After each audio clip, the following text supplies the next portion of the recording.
We're done with the auto loan and housing loan application process, and today we will be talking about the function of Field Services Division. Let's go! Let us first identify the fundamental function of Field Services Division: the appraisal, title verification, and credit investigation. Let's define appraisal. Appraisal is an act of estimating value, an estimate or opinion value by one individual based on what is taking place in the market. Why it is important? Appraising a property helps the investors to have the more strategic decision when it comes to acquiring real properties. And this are function of appraisal and can be used as follows.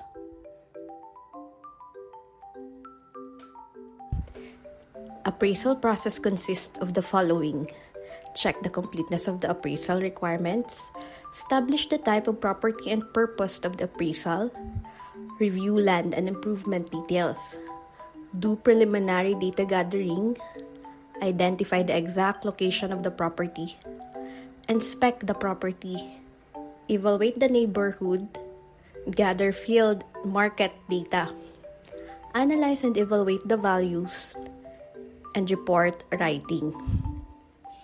These are the factors to be considered in evaluating a property or a client's collateral if it is within the appraisal requirement depends on its purpose.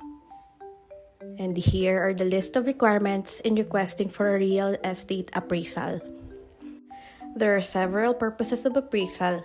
It can be table appraisal, new application, loan renewal, construction, renovation, and foreclosure. Please take note that in evaluating the collateral, we should determine the following.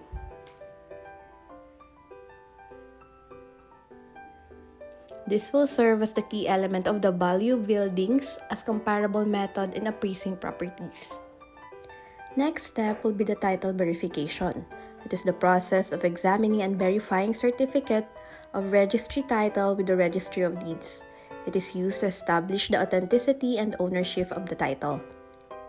It is also used to check original copy of file with Registry of Deeds without any encumbrances and to compare technical description of the duplicate Registry of Deeds and to trace all transfers involving the property.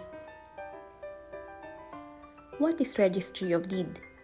It is an office in each city or municipality that is authorized by LRA or the Land Registration Authority to issue certificates of title and registered documents, patents, and other land transactions.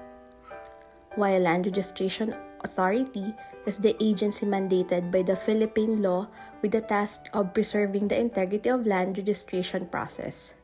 It is the central repository of land records involving title lands. Now, what is Certificate of Title? It is defined as an instrument issued by the Register of Deeds of the place where the land is located, declaring the owner in fee simple of certain real property. Here are the different types of certificate title. OCT is a title issued for the first time and decreed in the name of its owner as initial registration. TCT is the title issued after the cancellation of the original title. And CCT is a document evidencing interest ownership of a condominium or a townhouse in some cases. What is an encumbrance? Encumbrances is a general term for any legal liability over a parcel of a real property. Take note, we cannot use a property as collateral provided that it is encumbered. However, this can be rectified if client will submit the required documents. And these are the list of common encumbrances and restrictions.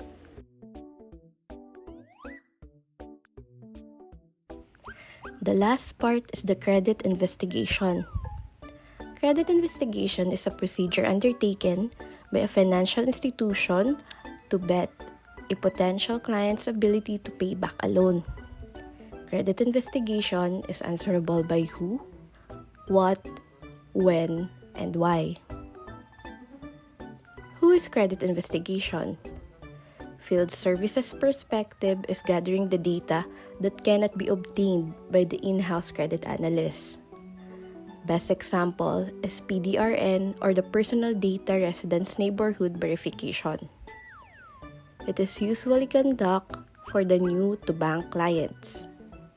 And it is a way for establishing identity of client to justify claim information on submitted application forms and documents. Here are the other types of verifications. Business verification for self-employed applicants. Employment verification, it is conducted specially for not internet-listed employer individuals. Rental verification for business who are engaged in leasing. And the last one is trade verification for third-party transaction for clients with business.